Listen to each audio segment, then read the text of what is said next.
figured I'd play a little bit, but then everybody went away. So I thought maybe I should stop playing and maybe we should just start this live stream. All right.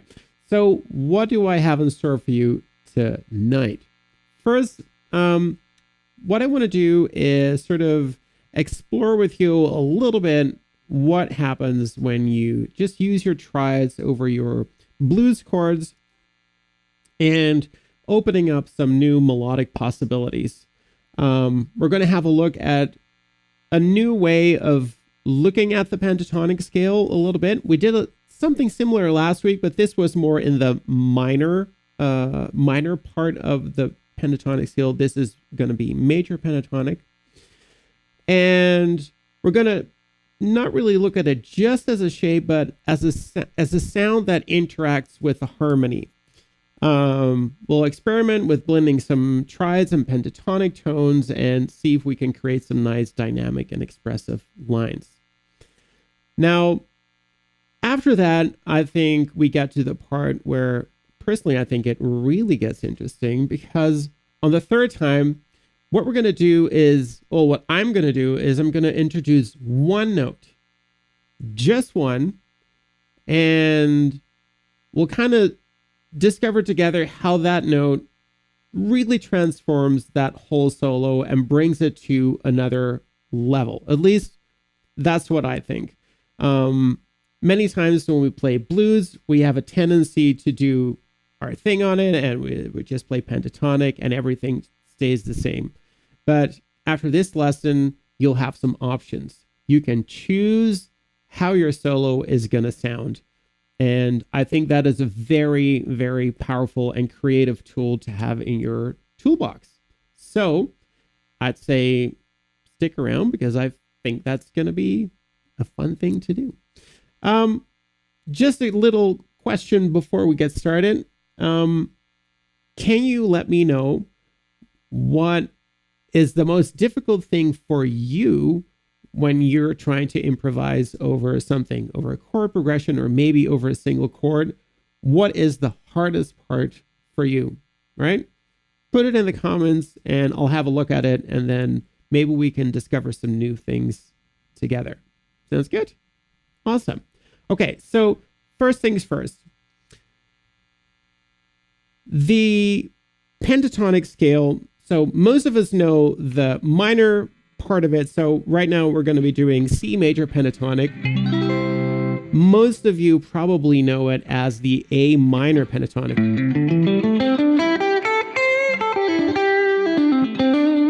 Right? However, when you play that same scale over a C major chord, it'll get a very different sound just because the context is going to be different. Now, what I want to do is I really want you to learn to see the major chord within that pentatonic box shape. All right. So this is what we're going to do. First, we're going to start with our C major bar chord, right? So that's just your index finger in 8, ring finger on A10, pinky D10, and middle finger on G9. All right. That is our starting point. Right? Now, if we add one more note to that, we actually have the whole C major triad arpeggio. So that is this note here. Let me give you a better view on the neck of my guitar here.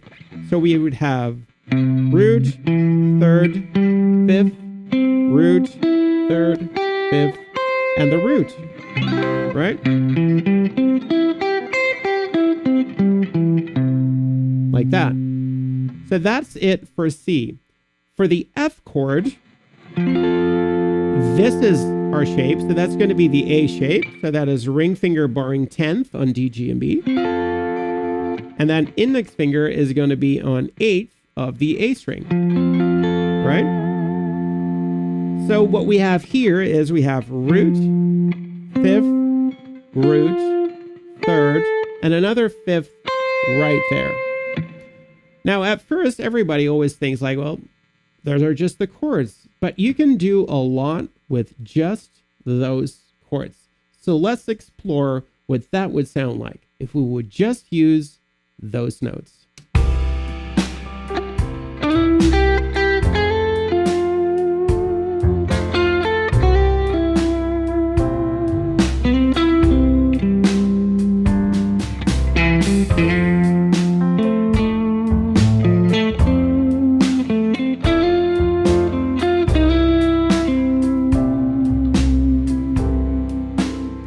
Moving it up for G.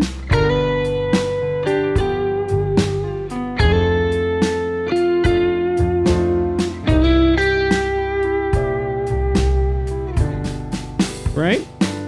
So basically what I just did is I played nothing, absolutely nothing, but the triad notes or the chord tones of the C chord, the F chord, and the G chord. So what I think that a lot of people forget is that by just outlining the chords, at least your solo makes a lot of sense. It's not just a lot of mindless noodling and just going up and down a scale, but you're really able to accentuate sort of like how the chords move. So for instance, one place that I really try to aim for is when my C chord, the third of my C chord, goes to the root of my F chord, right? So I have that in two spots. So from here to here and from there to there. So if I just play that,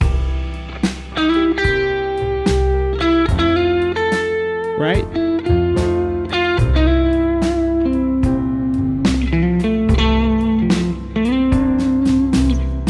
So it already does a lot by just highlighting that one thing.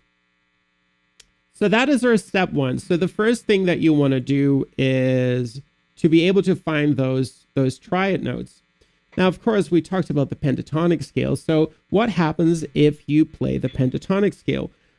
I think what's important is that if you practice the pentatonic scale is that you see the chord shape within, right? So try this with me here, okay? So you have your C chord, right? And then what we're going to do is every chord tone, what we're going to do is going to play the chord tone, move to a scale tone, back to the chord tone, right? So we got root, second, root.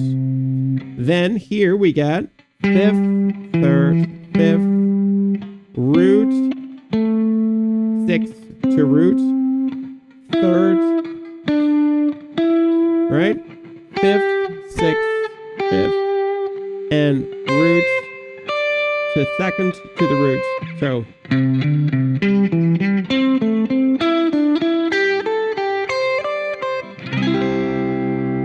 now, of course, it sounds like very schoolish and maybe a bit silly at first, but what you're doing is, because you do it in this way, you're forcing yourself to know where the chord tones are. So let's do that again. So like this. Sorry.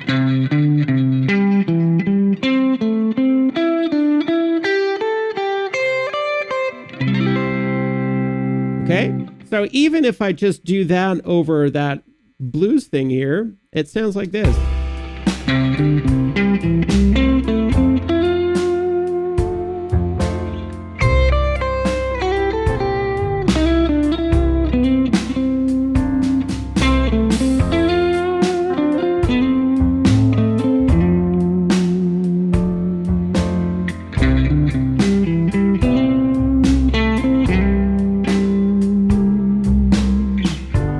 Right? So I know this is no Stevie Ray Vaughan yet, but it gives you some guidance in what you're going to be doing on the guitar. It's a little less like, oh, I'm just going to play like a bunch of notes, but you have a starting and an end point this way. Okay, so now that we've done this for the C chord. Hey, Jeffrey, good to see you. Awesome. I love it that you come back pretty much every week. I should... I have this, just a quick aside, I have this thing that I do with kids. I would just hit this thing. I use that for my Zoom classes, like if kids do something right. So you get an applause button from me, boy. That's awesome. Okay, so anyways, so now let's do the same thing for the F chord, right? So we have F, right? So that is just your A shape. And now what we're going to do is we're going to attach that pentatonic scale to it. So this is going to be a different box shape. So we have, and the fingering is kind of up to you. So what I would do is would have chord tone, scale tone, chord tone, then chord tone, scale tone, chord tone,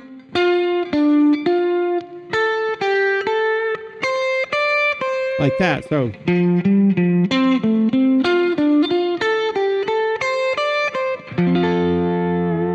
right? So this means that we have two pentatonic scales right now. So the C major pentatonic scale and the F major pentatonic scale. And hopefully with some practice, you can see those triads within, right? So you have places to go where you know what the chord tones are. So now let's see how we can put that all together. Here we go.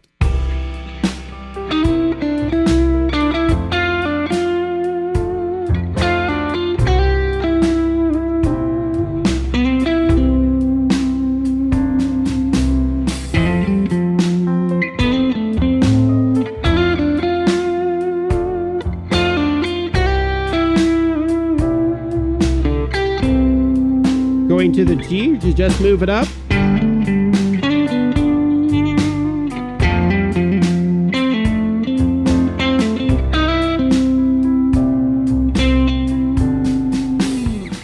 And again.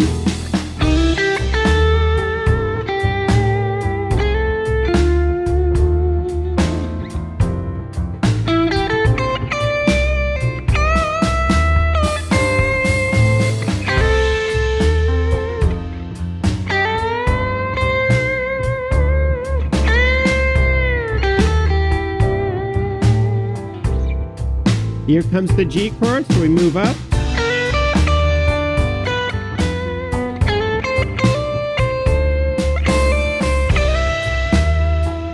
Back to the G. Okay? So the thing is I'm only using those pentatonic scales, right? And just a quick thing, so if you're just tuning in and there are some things that you're running into with your improv, for instance, with blues, post your questions. I'm here now live, so let's solve your problems together. So when it comes to finding these places to go, so I think the chord tones are your safe spots, but the real special places are, of course, when you play something over the chord that is not a part of the chord, right? So for instance, on the C chord, really nice places to go are, here is your root, there's the major second, awesome note. Here is the fifth, there's the major sixth, right? So, and basically there's actually only two notes that are not part of the chord in the pentatonic scale, and that's those two. So finding those, but then also knowing that you can sort of resolve them back to a chord tone, that's what makes that special. So let's try that. And I'm only going to do the major six of the pentatonic scale for both the F and the C chord. And let's see what that sounds like.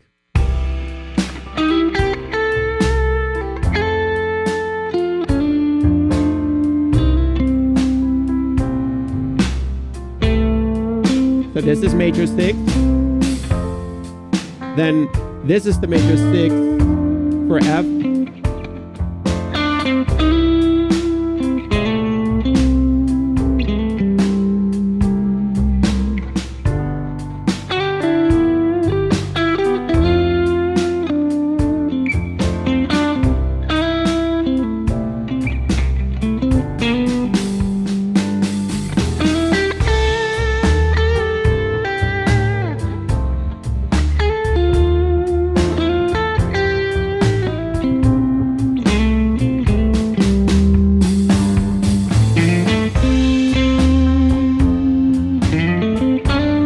to the major 6 of F, resolving to the 3rd of C.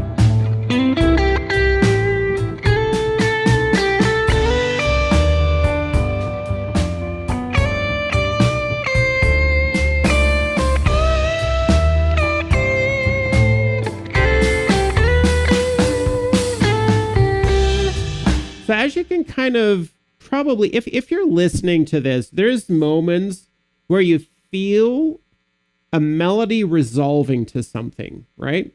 Now, this resolve doesn't happen by accident. It's something that you set up in your improv.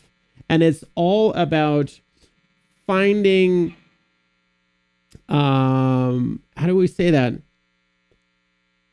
About finding that balance of looking for those notes that are not part of the chord, so that kind of color the chord. And then having those moments where there's a natural moment where you kind of, bring it back, where you bring it back home. It's about building small melodic motifs and having that tension and resolve built into them. So for instance, let me give you a quick example here. So when I play this, right?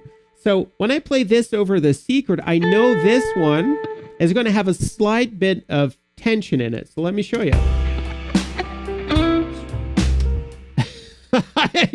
I couldn't find my strings with my pick. Let's do that again. Here we go.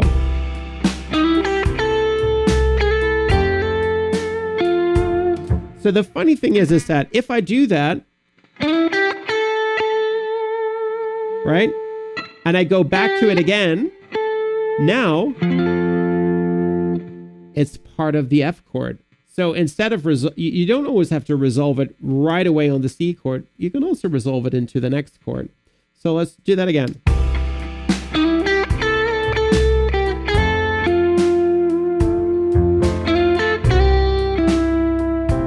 Right?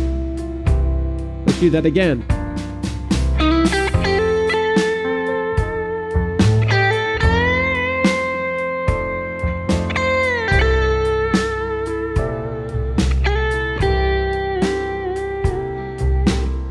Is that kind of making sense? I just want to check in with you. Is that kind of making sense? So there are these moments where this note is sort of creating some tension. You can resolve it into the F chord by keeping it there, or if the C chord is extended for some period, then you would resolve it within the C chord by just going to one of the chord tones there. Okay? So these are the basic concepts that we have, right? So we have our triad, right, that we're using. And then we have those little color tones of the scale, so the pentatonic scale, that we use to sort of add a little bit more feel and a little bit more tension and soul to the solos and the melodies that we're making. So let me go over another bit of improv. I'm going to start with those triads. Then I am going to add in the pentatonic notes. And then I'm going to add another note. And then we'll get into what that is and where you find it. Here we go.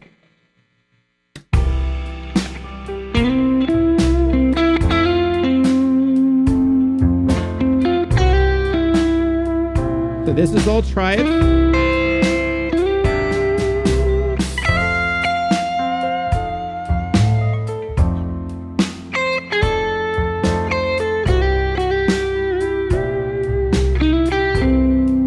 Going to G now.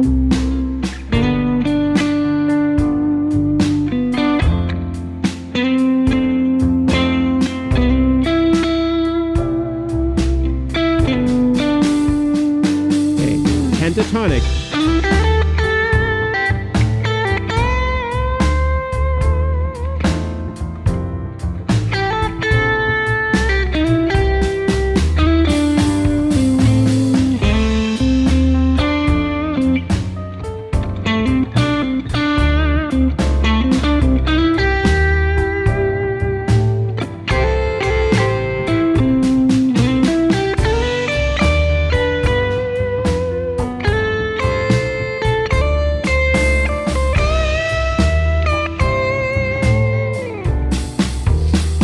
The secret note.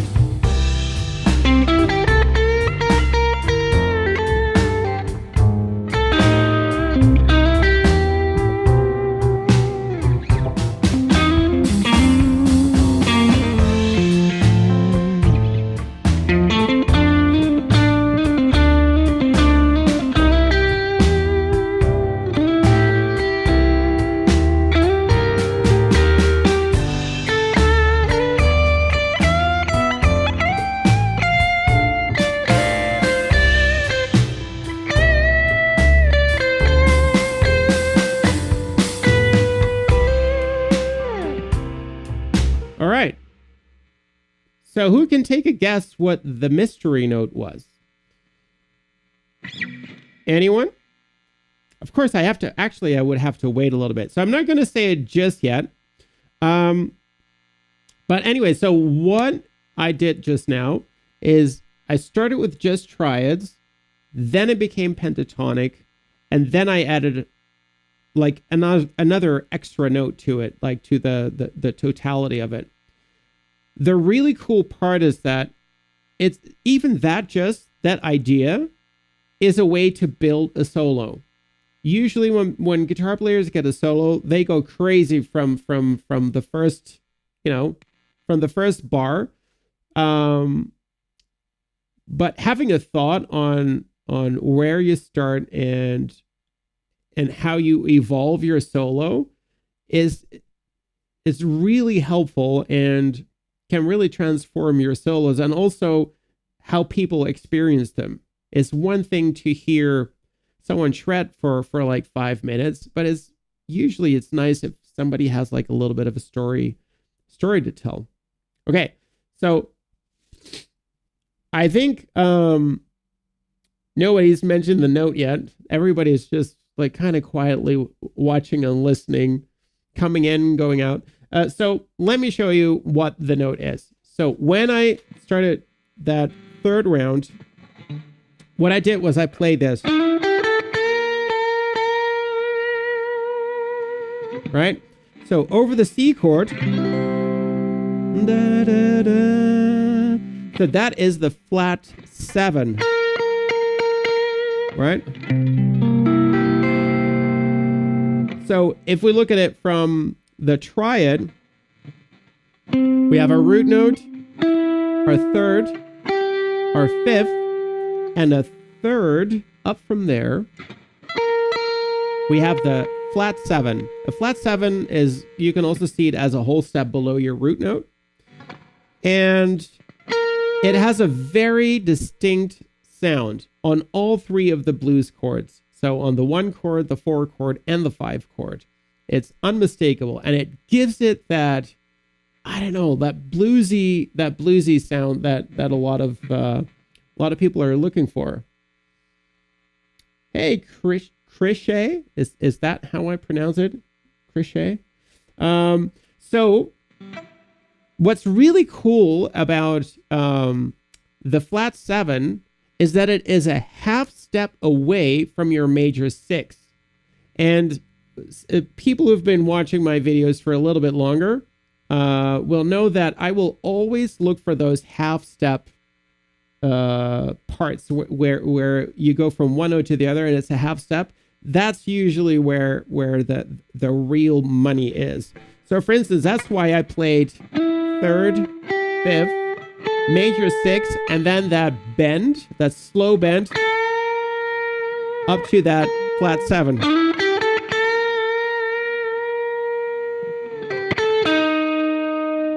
Going from the third of the F7 to the flat 7 of the F7, right? So I get flat 7, third,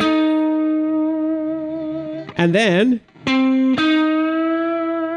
going from the flat 7 of F to the third of C.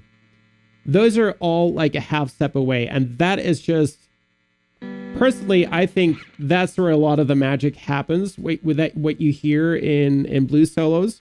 So let's have another quick look at that. So this is your C7 chord, right? this is your 7th. This one would resolve down a half step to your F7 chord 3rd, right? So the 7 goes down to the 3rd, and the 3rd of your chord under your middle finger goes down to the 7, right? So we got this goes to there. So let's see what that looks like if I really target those notes.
All right, I'm looking at my screen and I'm seeing that my hand is actually all of a sudden hidden behind my face, like that little circle there.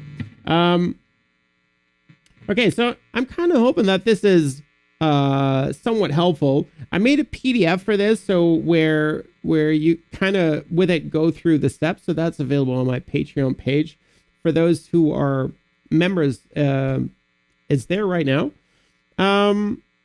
But yeah, so the other thing that I did just now was when I was on the C7 chord,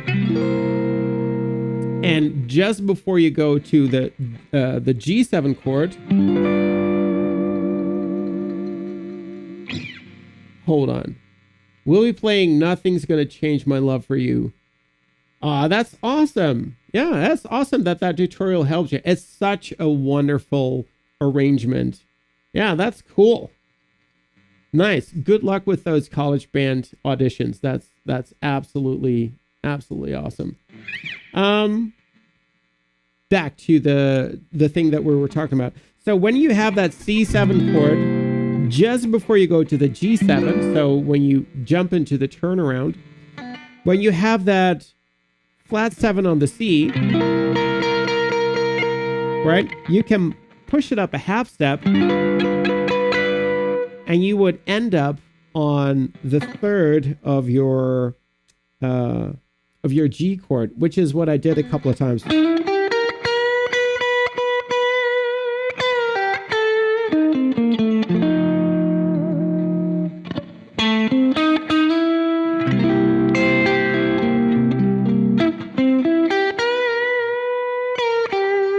Right? So these are just all things that you can try. So just one more time. So step by step. The first step, I think, is you start off with just using your cage scores, right? So you have your C in the E shape. Play with it. Improvise with it. Same with F in the A shape. right? And then the same for G, but then maybe in the C shape, so to keep it in the same position. Right? And maybe even playing the notes that are not part of the chord, but are part of the triad. So for C, that would be C, E, G, C, E, G, C, and E. And then you do the same for F. And then, of course, for G as well. So then the next step is to add the pentatonic notes, which are the major second and the major sixth. Major second is a whole step above your, above your root, and the major sixth is a whole step above your fifth. So for C, root, major second, this is third and fifth, sixth and root, third, second, fifth, sixth, and root and major second, right? Now what you would do as an exercise, so this is something that I give my students, is that you play chord tone, scale tone, chord tone. Chord tone, scale tone, chord tone, although this actually is also a chord tone. Then here the same, chord tone, scale tone, chord tone. Right? Ideally, you know what you're playing. So root, second, root, fifth, third, fifth, root, sixth, root, third, second, third, etc. You do that over the C chord, you do that over the F chord, and over the G chord. And then back to C, right? Then you start to figure out where that flat 7 is for every chord. So every one of those 3 chords, right? So when you have the C chord, remember it's a whole step below the root, or it's a minor third above the fifth. So this is what you would do. So you would have root, third, fifth, root, whole step below. That is your flat 7. So you have, right? Root, third, fifth, minor third above is there, and there's your root, right? So you get,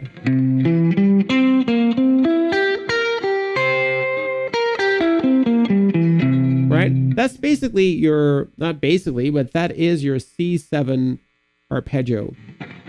You do the same thing for F, and then you just start playing around with it, right? So start, for instance, with triads, add your scale tones, and then add your flat 7, like so.